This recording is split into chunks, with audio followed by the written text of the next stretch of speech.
Greetings, friends, and welcome to Captain Samuel's Stardust Memories.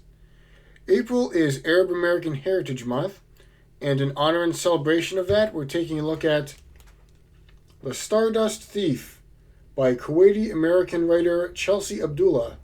This is the most modern book I've looked at so far on my channel, as it was written in 2022. It's fantasy with a Middle Eastern setting and theme. It focuses on Lowly, who is the midnight merchant, and she sells magical artifacts on a black market. Another main character is Mazen, who is one of the Sultan's sons, and when sneaking out of the palace for an adventure, Lowly saves Mazen's life from a jinn attack. Now, jinn are magical creatures who are hunted and killed for their magical blood and magical souls.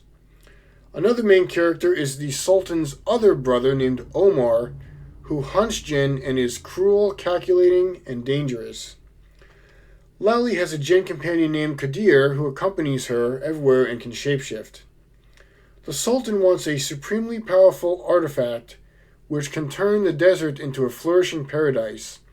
And because the Sultan's troops caught Lowly selling magical artifacts, which is against the law, he gives her the option of recovering this supreme magical artifact or death. And of course, she chooses to recover this magical artifact. So Lowly, the Midnight Merchant, sets out to recover this artifact with Kadir, her jinn friend, Mazen, the Nice Prince, who his evil brother Omar has swapped appearances with, and another jinn hunter named Aisha. So the group have various adventures on their quest to recover the artifact, such as finding the ancient temple of a jinn queen who raises ghouls and other undead. And then there's a bunch of plot twists at the end, which I won't spoil. So, in terms of what I liked and didn't like about the book, I can tell that this was a passion project for the author. I can tell, based on reading her afterward and just doing a little bit of research on the book, that this was really a labor of love for her. This wasn't just some kind of cash grab thing. This was something she was passionate about and really wanted to do well, and a way to express herself, and that comes through, I think. I also thought it was great that it had so many powerful independent women as lead characters, and I also thought it was interesting that the world was polytheistic. Usually when you've got a Middle Eastern setting, it kind of goes hand in hand with monotheistic Islam, but in this world setting, everybody worships gods, which I thought was an interesting change. Okay, now, the parts that I didn't like. So as you might know from watching my channel for a while, I'm doing a diversity calendar reading challenge to try to diversify the voices that I read in my personal collection of books. And I want to welcome everyone's perspectives into these genres that I love of science fiction and fantasy. That being said, it doesn't necessarily mean that every book I read I'm going to enjoy. And unfortunately, I didn't like The Stardust Thief. I found this book to be blunt, boring, and unengaging. I had zero investment in the story or the characters. Thinking a bit about why I found it so boring, a lot of the story is told through lore dumps and telling rather than showing, and I really prefer emergent storytelling where the events let you know about the world and what's going on, and the characters' actions kind of showing who they are rather than just telling you what the characters are all about. The world building also felt bare bones and inconsistent. It was never really clear to me why people hate jinn and hunt them down. It was also unclear why, if jinn are such powerful magical beings, they just get knifed all the time in alleys. There's gods, but who are the gods? What are their powers? What are their motivations? They just sort of existed as this abstract concept. My main issue with the story, though, was that I picked it out thinking it would be an interesting adventure novel, but this really reads more like a soap opera.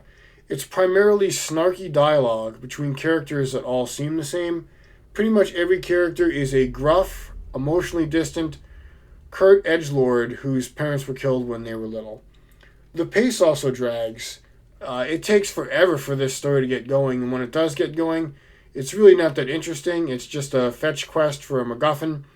And in reading the book, I got about halfway through, and I really wanted to finish this, but at 50%, I just could not continue this book. And I just glanced over the rest of the book and read the final chapter word for word. And kind of what did me in was I read an entire chapter and I was like, oh man, this entire chapter, the only thing happened was one brother said goodbye to another brother. It is just like jogging through molasses, honestly. So, unfortunately, The Stardust Thief gets only 1 star from me. Do I recommend it? Well, a lot of people on Goodreads seem to love this book. The majority of the other YouTube reviews about it have been positive. So, who knows? Maybe you'll like it. If you want to try it, sign out of the library, give it a try. But as for me in this series, I am out.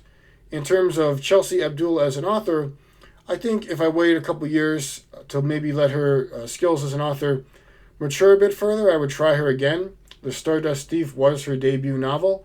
And so, a couple years down the line where she's had some more time to mature as a writer and she's got maybe a short standalone story out there, I'd give her another try.